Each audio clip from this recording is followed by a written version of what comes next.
Hey guys, it's been a long time since I made a video. That was mostly because I wasn't blowing up very much. This is pretty low effort content after all, I can admit that. Just talking into a phone on a way drive back home or something. Or driving to school or something like that. It's not the most well thought out or intricate kind of video. But I still enjoy it, given how good the actual quality of the picture is on the phone. But today, I want to talk about something that's very intriguing to me. And it's the complete, utter collapse of one of YouTube's most famous creators called IDubbbz. You would figure that out pretty quickly by reading the title. And I gotta admit something, guys. IDubbbz, I never watched him. I never paid attention to him. I don't think I even ever got recommended anything that he ever made. So it's kind of interesting that I would talk about him, given that all my knowledge is secondhand, right? But I kind of want to add in a little bit of a twist to this story. A little bit of psychoanalysis to this guy. Now, I'm no psychologist or anything like that. I don't know anything particularly, deep about the human mind or anything. But I think I kind of know what's going on with him. At least to an extent.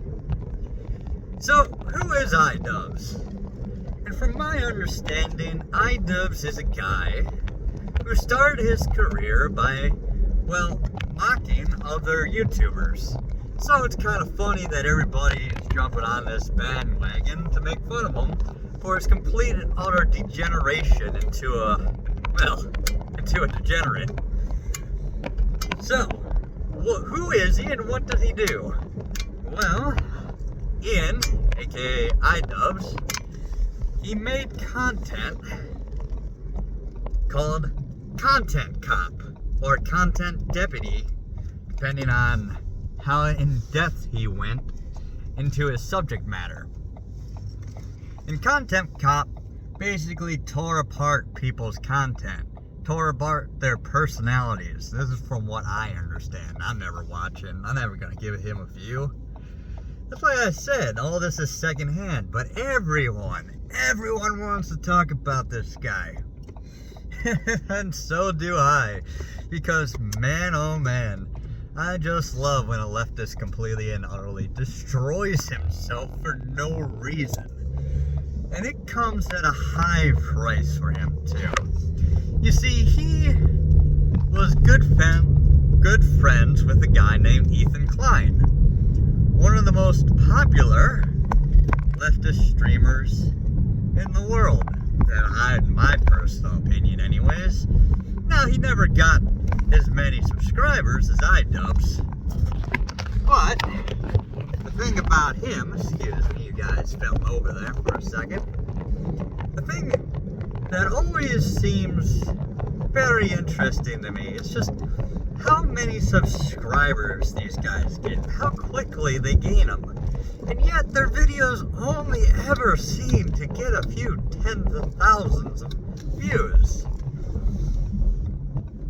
Now, IDubbbz is still a bit of an exception to that. He made a video recently on one of his best friends, Klein, and it ended up getting over 7 million views. Way more than someone like Cenk Uygur gets nowadays from the Young Turks. But those views weren't exactly very positive for him. Looking at his like to dislike ratio on it, he got a pretty abysmal 60 out of 40. So for every 60 likes he got 40 dislikes. Now, we all know, if you guys are, maybe we don't all know, but if you guys are unaware, there are these channels all over the internet, on YouTube, that are very heavily botted.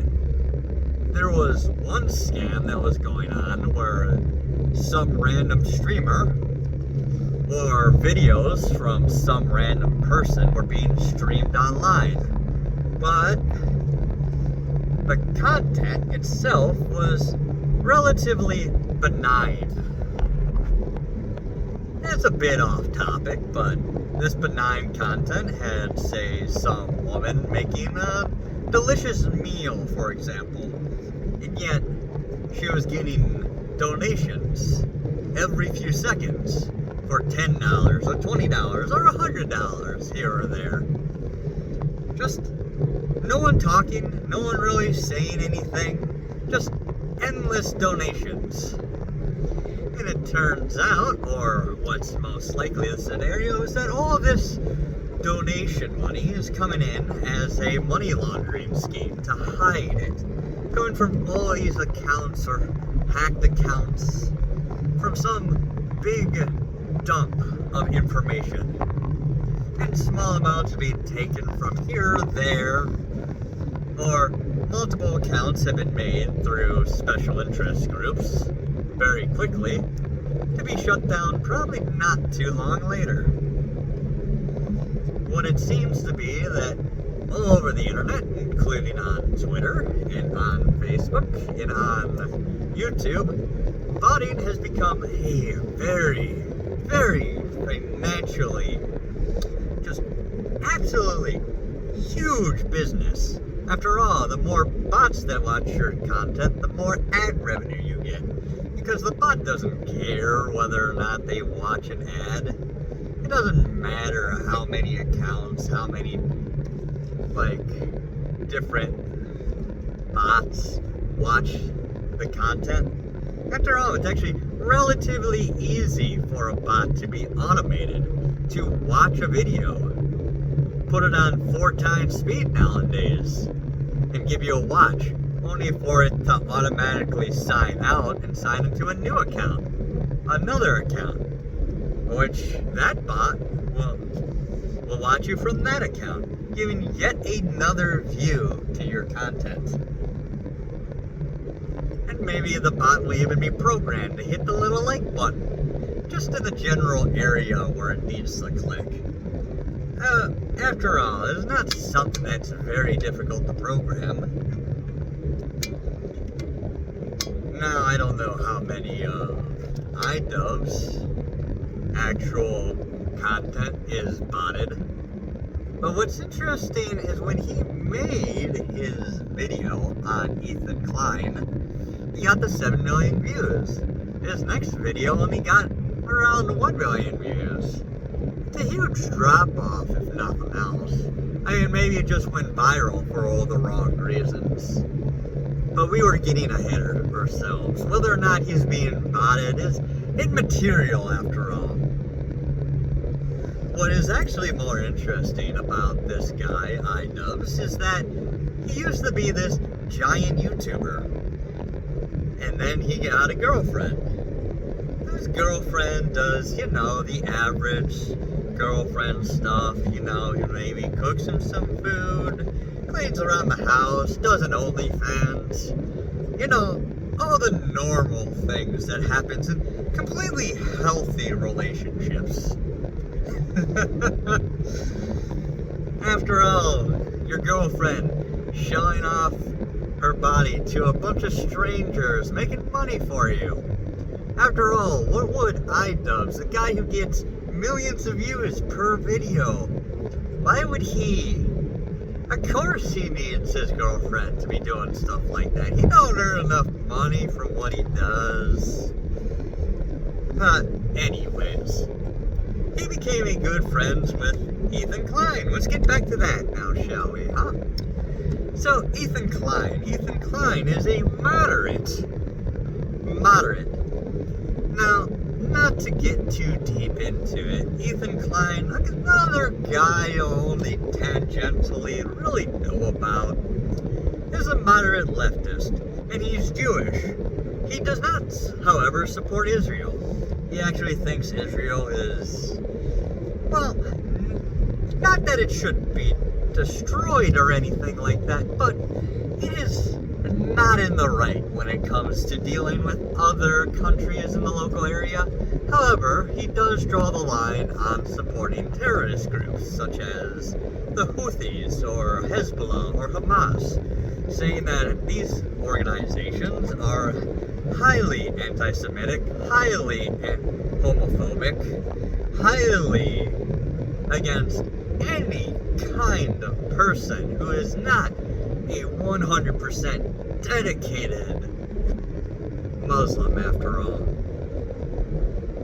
He does not support these people, but he does not support Israel either. And that makes him, well, it makes him a rebel or a apostate to the leftist cause. You can see where I'm going with this, with all my high-minded talk on all this. Well, let's get real here, huh? What I'm trying to get at is that a lot of leftists on that side of the aisle, the side that hates Israel, the side that thinks, that all Jewish people are, what are you doing, my man? That all Jewish people are terrorists, and anyone who supports Israel needs to be eliminated from the gene pool, if you get my drift. Well, they think that Ethan, being a Jewish person who does not denounce his Judaism, and does not denounce the state of Israel, is somebody who cannot swim in their little circles, their little shark tank. I'm talking about guys like Hassan Piker, for example.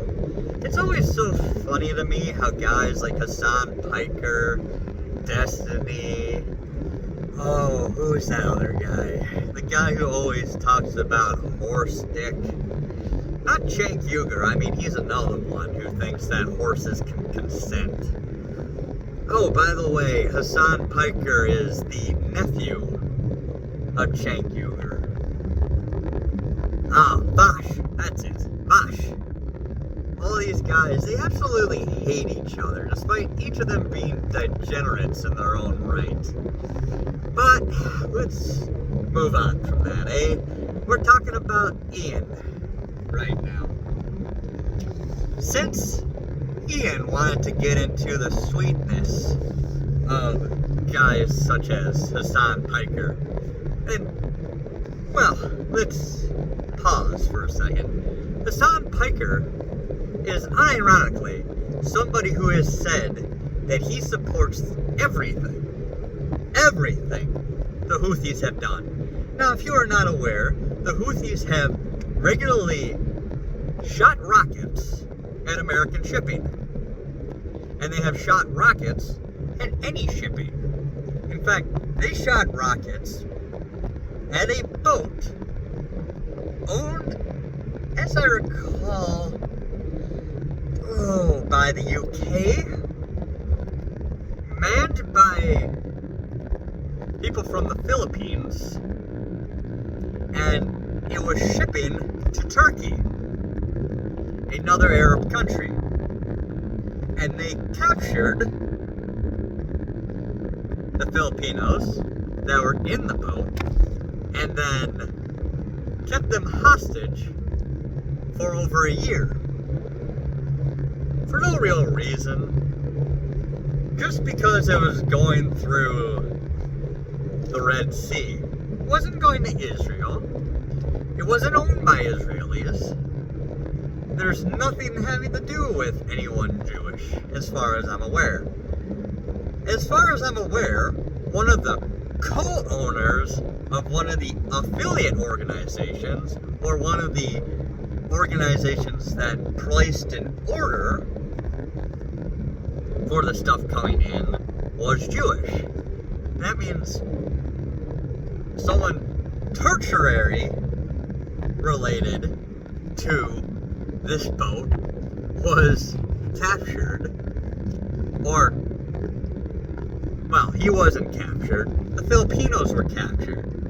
This guy was barely even related to anything to do with the shipment, as far as I'm aware. But terrorists don't care about that. They just want to steal, take anything else away from people that, well, say, resources going to Palestine or to Yemen, for example.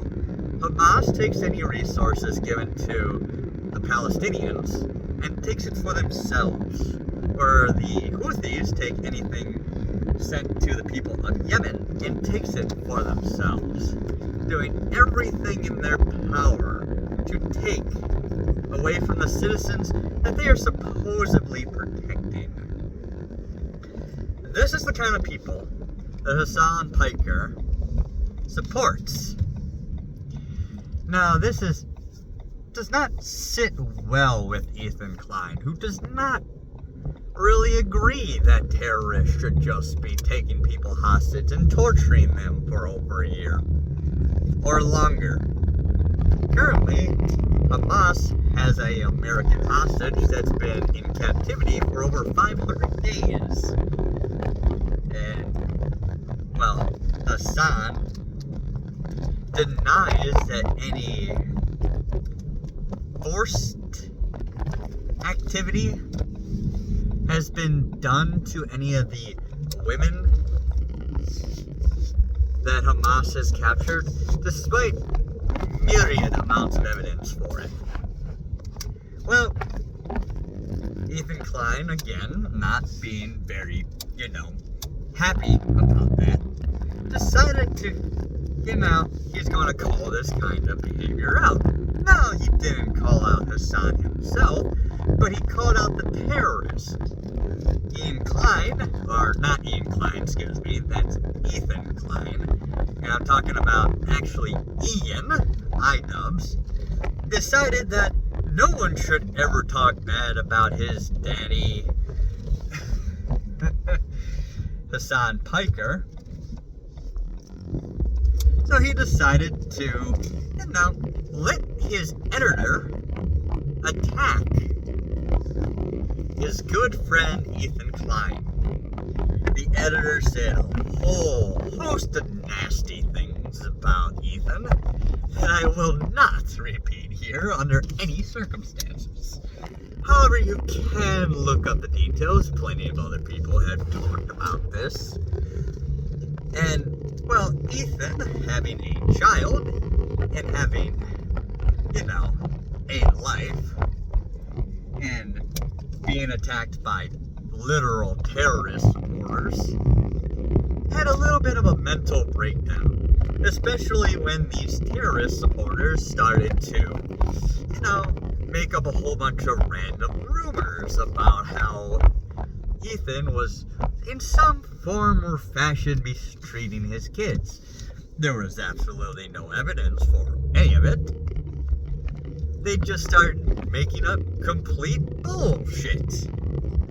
And calling CPS, anonymously of course, to try to steal his children away from him.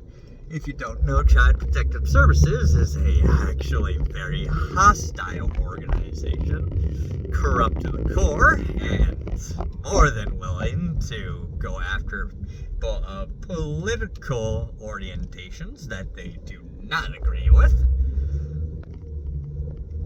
and to steal children away from functioning parents. Now, despite Ethan having some mental health issues here or there, has never been diagnosed with anything that would preclude him from having children, nor is any of his behavior towards his children anything that would cause him to, not be considered a worthwhile guardian, okay? Ethan decided that his friends, particularly IDubbbz, who was aware, of course, that his editor was involved in these shenanigans and was pushing this narrative, maybe Ian, being very good friends with Ethan, should, fire this editor, given that Ian only makes videos once a month or so. After all, getting another good editor is not that difficult. It shouldn't be anyways. However, that was not the solution that he decided to go on. He decided to just completely ignore the fact that Child Protective Services and a whole bunch of horrible crap was being done to one of his good friends. Now, why would he do that? Well, because Ethan had fallen into apostate status. That means that he deserved all this, that he wasn't going to get involved, despite the fact that, his editor was highly involved in this behavior. So, Ethan decided to do a little call out. Now, he didn't call out Ian by name, but he basically said that he wished his friends should come out and actually defend him. That they should make some kind of statement or, do anything to help him in his time of need, given these horrible accusations and these attacks on his family. That they should say or do anything, in fact, would be good enough for Ethan. And yet for an entire year of harassment and just horrible things being done to his family was mailed 2 human skulls in the mail. Okay? Someone was dumping human feces on him. Like, at his house. They were putting it, on his porch. Literally taking a dump in a box and putting it on his porch. Okay? Which is absolutely disgusting. And also could be considered, the fact that they had his address, that they were, doxed him, that they were sending Child Protective Services against him, that they were sending him human skulls, could be implied to be, a threat of some sort. Ian decided to completely ignore this until Ethan made a video saying that he wished he had better friends. Well, Ian could not stand that. He hadn't been called out specifically, but my God, was he not gonna sit down while Ethan talked about nebulous, non-existent friends that may or may not include Ian. No siree, he had to do something. So he did, making a content cop video on Ethan Klein, completely trying to destroy his man's life, trying to end the career of one of his best friends. And he did it in one of the most disgusting ways possible. Now, anyone who knows the Buddhist religion knows that there is a certain symbol in the religion that stands for peace. A certain mid-century German organization also uses the same symbol. Now, the symbol from Buddhism has been used for much, much longer. However, no one really sees it that way. Except for the Japanese, who used it it was used in 2 very prominent mangas. One being, or mangas. I'm sorry, someone will complain about how I pronounce it, so I'll pronounce it both ways. It was used in,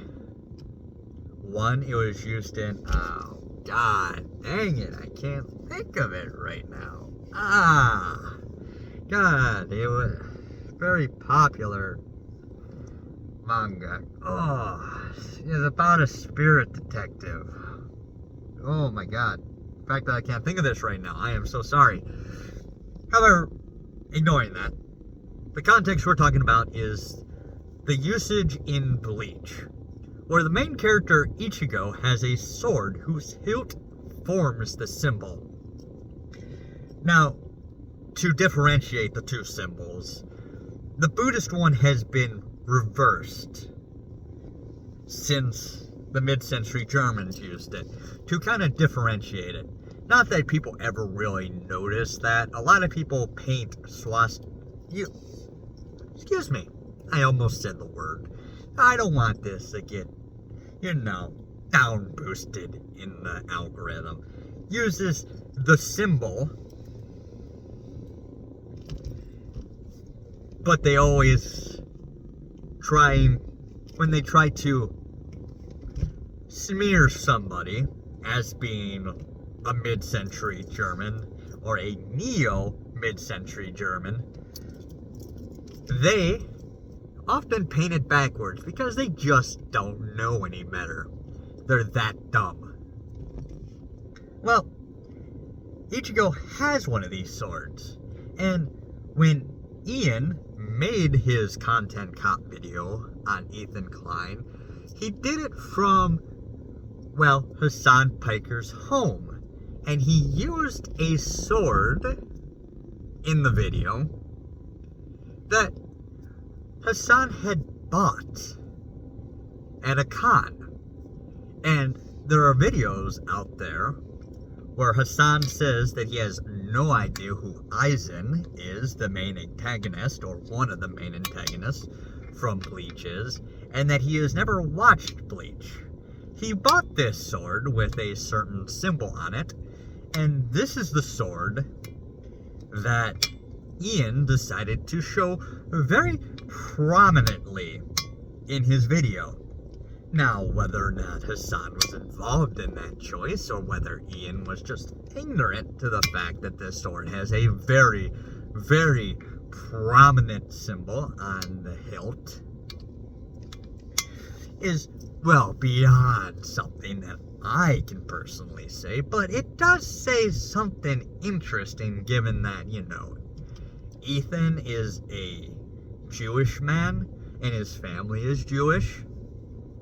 But let's ignore that for a second. After making a hit piece trying to destroy Ethan's career, everyone came out and condemned Ian for very obvious reasons, given that Ethan had never called him out, that Ethan had been attacked very stridently by terrorist supporters, that Ethan had been, people trying to destroy his family, to destroy his mental health, to threaten him, and a whole bunch of other nasty, nasty things. Well, Ethan came out after that and made his own hit piece calling out Ian, and then also calling out, Hassan Piker. And then he challenged Hassan Piker to a debate in which he absolutely curb stomped Hassan Piker in an absolutely humiliating one-sided defeat. And then Ethan also, before that, when he called out Ian for his disgusting behavior and his obvious backstab and betrayal of everything that their friendship stood for, Ian then came out and decided to take the gloves off and double down on this. And, this caused a whole bunch of people who, don't support terrorists to pull out of a charity organization, charity event that Ian hosts. And this charity event involves different YouTubers challenging each other to boxing matches. And since the main headliners had all dropped out of the fight, and that the previous fight that Ian had hosted was an abysmal failure that lost money, given that he making it so that he couldn't really donate any proceeds, and that Ian had bought a giant facility for the new one coming up, meaning that without his main headliner, he was he's doomed to failure, and that he actually supports people who support terrorism, well, it's not looking very good for Ian. And Ian had a huge crash out. And Hassan Piker also had a huge crash out, while Nux Tatku and Asmongold and Ethan Klein have called out Hassan Piker, amongst other people, myself included. Not that I'm anywhere as good as those guys are. However, I must say that the whole situation has gone a little bit humorous. But let's get back to Ian. Ian has come out and condemned himself in the past, saying that his content cop videos, where he makes fun of the content of other people who really did not know how to make good content, and who, may have been morally degenerate in a way. He called out those people. Well, humorously enough, he says that he recently gained the skill of empathy. Now, I'm not one for talking too much about someone's mental health, but given the idea that he says that he has no empathy, that he had not gained empathy, and that, he was relatively old. I think the age that he may have started was 27, or that the age that he had realized that he lacked empathy was around now-ish,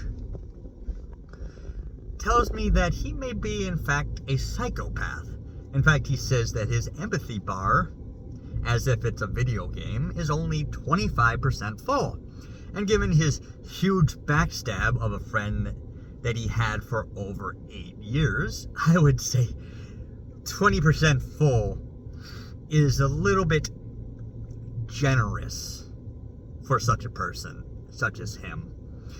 Well, let's just say that, he admits that he's a psychopath by saying that he had no empathy. What he actually means is that he gained a certain leftist empathy. Now, if you aren't aware, there's this study out there that shows that right-wing people care about things close to home.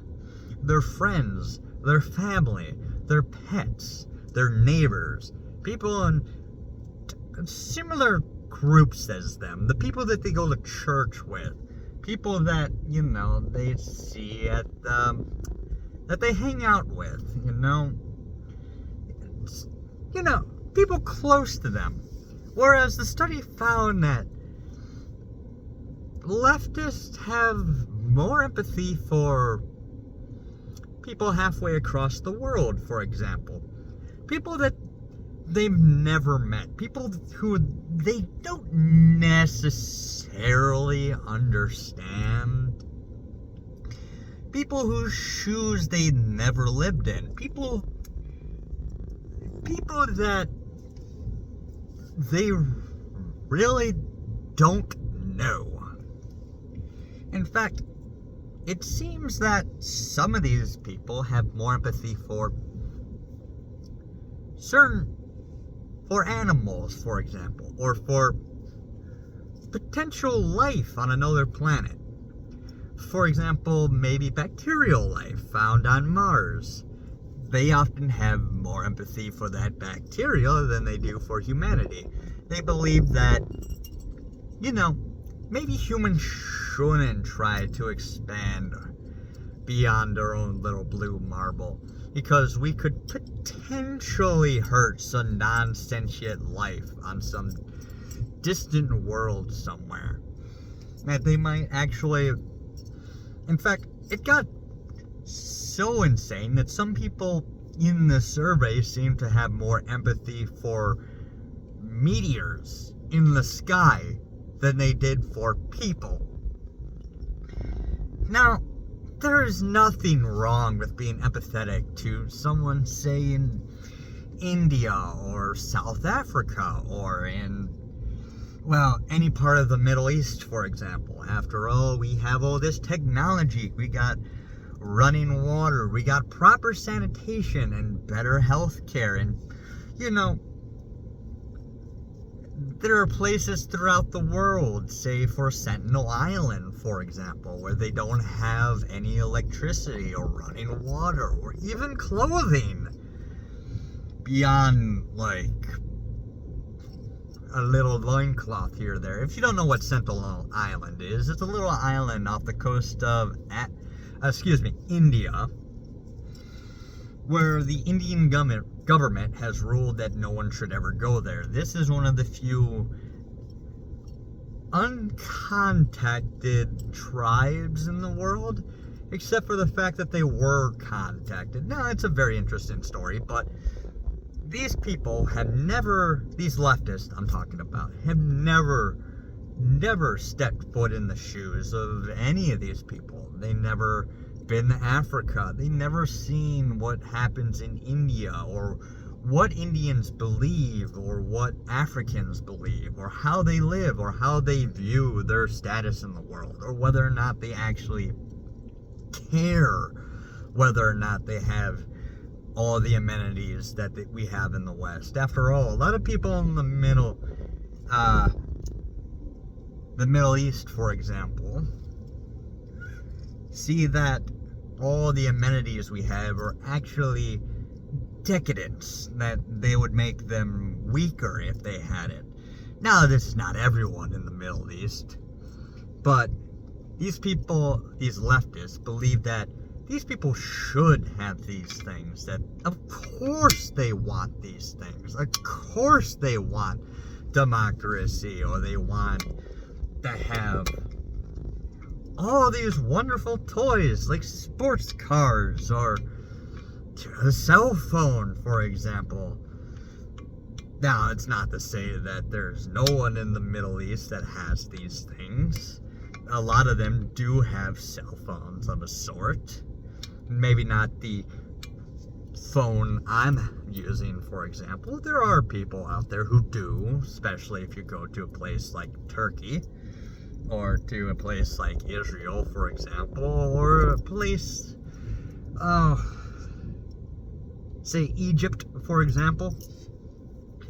But there are other places where people live more nomadic lifestyles, or there are people that are in a place that's mostly tribal, who don't necessarily like to use this kind of stuff, except when absolutely necessary. Now, people like Ian, for example, have empathy for these people, thinking that they are the saviors of these lesser, from their perspective, from Ian's perspective, that these people of lesser circumstance are more important than, say, friends that you've had for years. And what this actually shows, in my personal opinion, is that Ian isn't quite the psychopath that he describes himself as. Instead, he seems to be under the delusion that he is a savior, someone destined to help those of lesser circumstance, that people like Hassan Piker, who give out donations, or platform people of very alternate views in the Middle East, are, well, that they deserve these things, that they deserve to have support, even if they are terrorists.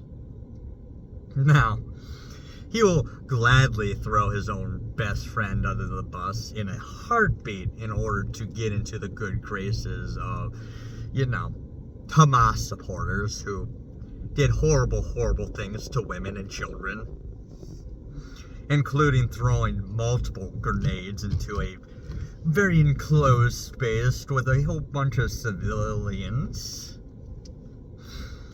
over and over and over again, as the huddling masses hid under the bodies of their mutilated relatives. Very, very empathetic people, all these people. Very empathetic. Very empathetic. Indeed. Very. After all, people in Israel are so much more privileged and deserving of scorn than the people who live in Palestine, which was literal beachfront property, skyscrapers to the high heavens, functioning services, TVs, cell phones, relatively high living. I mean, maybe a little bit on the liberal city variety, but nothing that would be uncommon in a American city, for example.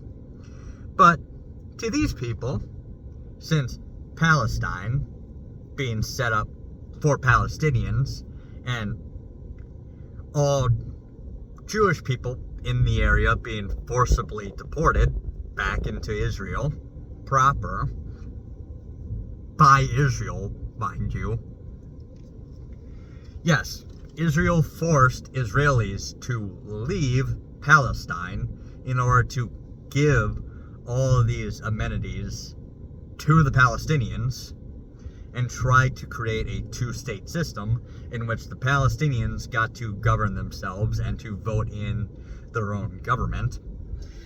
And, you know, all the electricity being provided to Palestine by Israel and not having to pay much in the way of taxes for all that electricity and all these amenities being kept as up to date as could be expected. Again, first world conditions. Decided to vote in Hamas as their governing body. And Hamas decided to, you know, become terroristic in nature and to eliminate as many Israeli civilians as much as possible. And not only that, anytime a Palestinian who does not want to be bombed into literal dust, as Hamas uses them as human shields, decides to speak out against this government that only ever had one election, well, that person will be eliminated, their body desecrated, and then delivered very gentlemanly, very kindly, to the front doorstep of the family who dare raise such an ingrate. Yes, this has happened.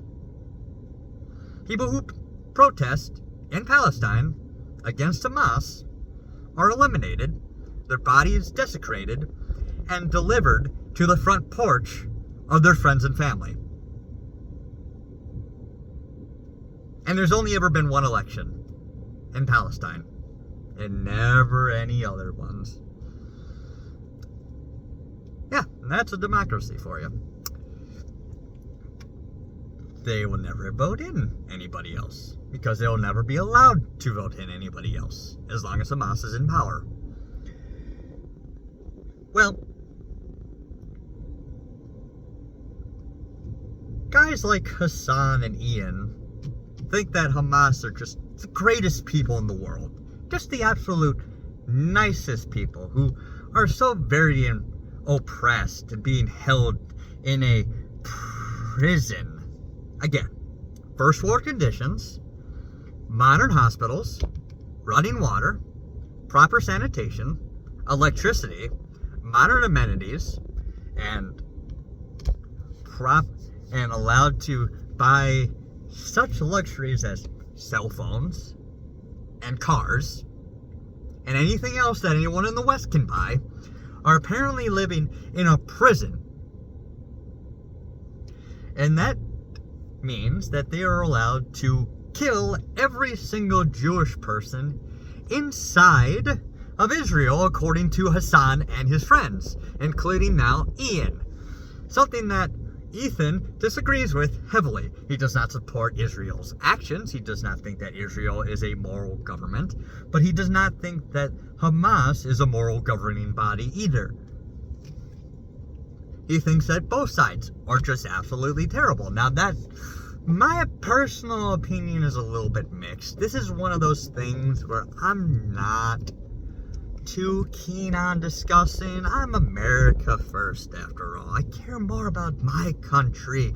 Not that I don't care about what's going on else in the world. I think, like, you know, things as horrible as going on inside and around the Middle East is absolutely awful. But, well, we should probably take care of the corruption in our government before we actually hope to help any of these people. Because when we try to send money to anybody with such a corrupt government, a lot of that money just happens to disappear in the pockets of people who we really, well, it turns out that the money disappears into the pockets of people who want to run for re-election. Coincidentally upon coincidentally. Coincidence upon coincidence. Oh, so funny. It's weird how that happens. Very interesting, in fact.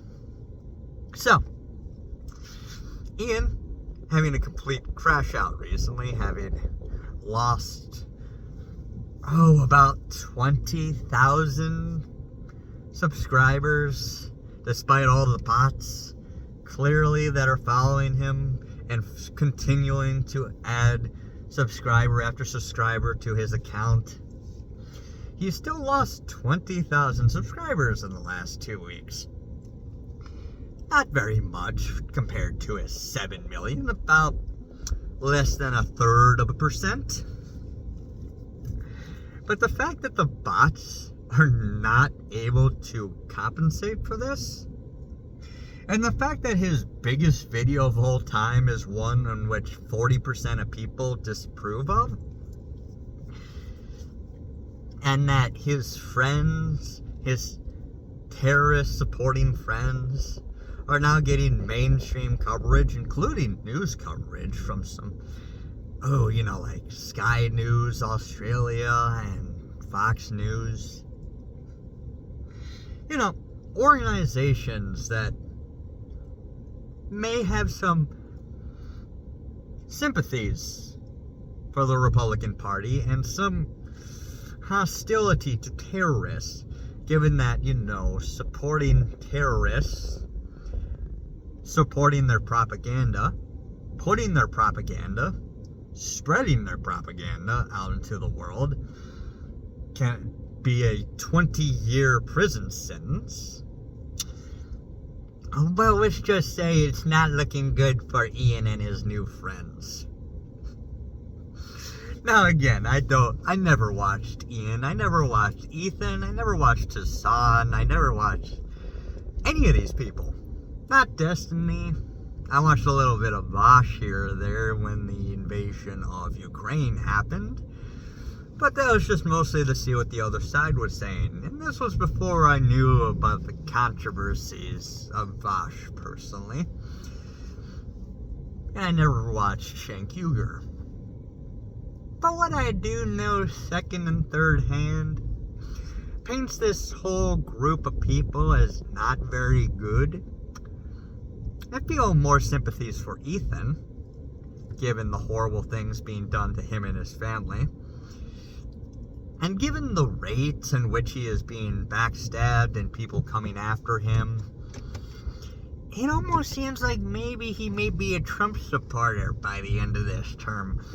Maybe that's a little bit of a hope spot for me.